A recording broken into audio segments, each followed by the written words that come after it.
ukomeje kudukurikira muri aka kanya nanakwibutsa gukanda subscribe niba utarayikanda kuri iyi channel pasi ya 250. Aka kanya tukaba tugiye kubabwira ku nkuru imaze kumenyekana y'Impanuka ibaye muri Pakistan. Ni impanuka ibaye kuri iki gicamunsi. Uwo muri kumwe ni Mr. Safe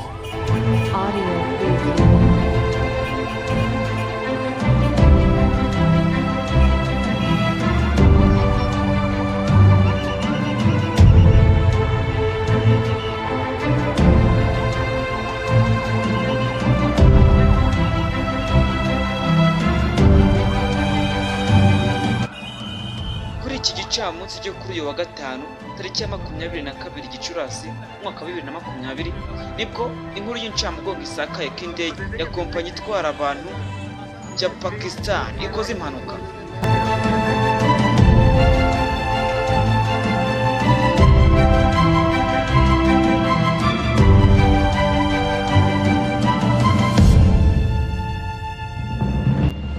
Iyi ndege ikaba yaritwaye abantu basaga 107. Umubare wahitanywe nayo ntabwo uramenyekana kugeza n'aya magingo. Ni indege yerekezaga mu gace kitwa Karachi, akaba ari naho iguye.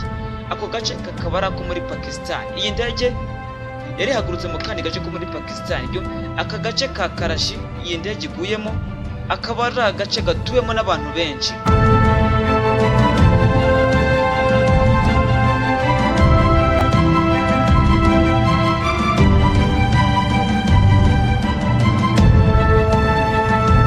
Muri abo bantu 107 bari muri iyo ndege, 98 bari abagenzi, abandi 9 bari abakozi bakora muri iyo ndege. Leta ya Pakistan ikaba imaze gutangaza yuko iyo ndege yagize ikibazo cya tekinike. Andi makuru kuri bijyanye n'iyi mpanuka turakomeza kuba yategurira.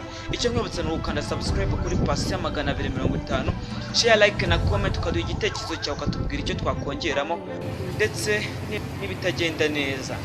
Murakoze.